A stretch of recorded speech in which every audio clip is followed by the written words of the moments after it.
নিষিদ্ধঘোষিত আওয়ামী লীগ, ছাত্রলীগ, যুবলীগ তাদের রাজনীতি 5 August close হয়ে গেছে।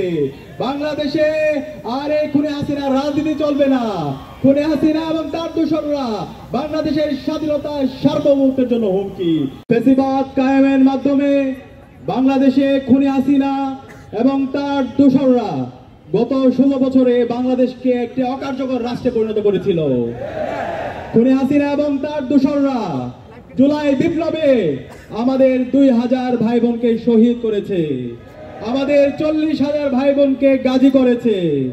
আমাদের শহীদদের আত্মত্যাগের মাধ্যমে এবং আমাদের গাজীদের আত্মত্যাগের মাধ্যমে আজকে আমরা ফ্যাসিবাদ মুক্ত বাংলাদেশ পেয়েছি। আমাদের এই নতুন বাংলাদেশে সবার স্বপ্ন ছিল শহীদদের আকাঙ্ক্ষার আলোকে একটি বৈষম্যহীন ইনসাফ ভিত্তিক বাংলাদেশ বিনির্মাণ করা। এবং গত 16 বছরে বাংলাদেশে যারা ফ্যাসিবাদ কায়েম করেছে, যারা গুম, খুন, আইনাগর তৈরির মাধ্যমে বাংলাদেশকে একটি ব্যর্থ রাষ্ট্রে পরিণত করেছিল, এই খুনি হাসিনা এবং তার সকল দোষরদের বিচার হবে।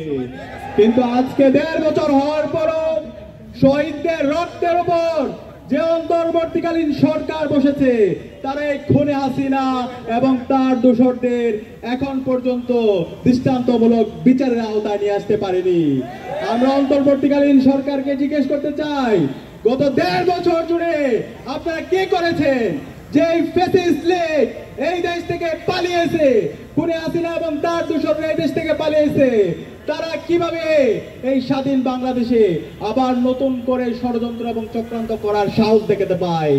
আমি আজকে এই ঐতিহাসিক সমাবেশ থেকে সারা দেশের মুক্তিকামী ছাত্র জনতাকে অনুরোধ করব, এই খুনে হাসিনা এবং তার দোসরদেরকে সমূলে উৎপাদন করতে হবে। বাংলাদেশে খুনে হাসিনা, তার দোসরদের, নিষিদ্ধঘোষিত আওয়ামী লীগ, ছাত্রলীগ, যুবলীগ তাদের রাজনীতি 5 আগস্ট ক্লোজ হয়ে গেছে। বাংলাদেশে আর এই খুনে হাসিনার রাজনীতি চলবে না। খুনে হাসিনা এবং তার দোসররা বাংলাদেশের স্বাধীনতা সার্বভৌমত্বের জন্য হুমকি। এদেরকে যেখানে পাবেন সেখানে তাদেরকে থানায় দিবেন, তাদেরকে জেলে দিবেন। আমি একই সাথে অন্তর্বর্তীকালীন সরকারকে অনুরোধ করবো, খুনি হাসিনা এবং তার দোসরদের দ্রুত সময়ের মধ্যে রায় ঘোষণা করতে হবে। খুনি হাসিনাকে দেশে এনে তাকে ফাঁসি দিয়ে ঝুলাতে হবে। খুনি হাসিনার যত দোসর আছে বিশ্ববিদ্যালয়ে, অ্যাডমিনিস্ট্রেশনে, বিচার বিভাগে, উপদেষ্টাদের মধ্যে যারা ঘাপটি মেরে বসে খুনি হাসিনার পারপাস সার্ভ করছে, তাদেরকে বিচারের আওতায় নিয়ে আসতে হবে। আমরা এখানে সতর্ক করতে চাই, আমরা অন্তর্বর্তীকালীন সরকারের মধ্যে দেখতে পাচ্ছি তারা খুনি হাসিনাকে খুনি বলতে ভয় পায়, তারা এই ফ্যাসিস্টকে ফ্যাসিস্ট বলতে ভয় পায়, তারা এই সন্ত্রাসীদেরকে সন্ত্রাসী বলতে ভয় পায়।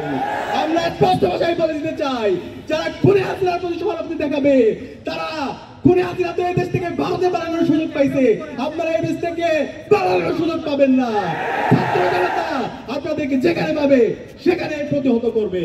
একই সাথে আমাদের এই শহীদরা জীবন দিয়েছে আমাদের এই দেশের রাষ্ট্র সংস্কার করার জন্য। আমাদের যে ফ্যাসিবাদী কাঠামো আছে সেই ফ্যাসিবাদী কাঠামোকে ভেঙে চুরমার করে দেওয়ার জন্য।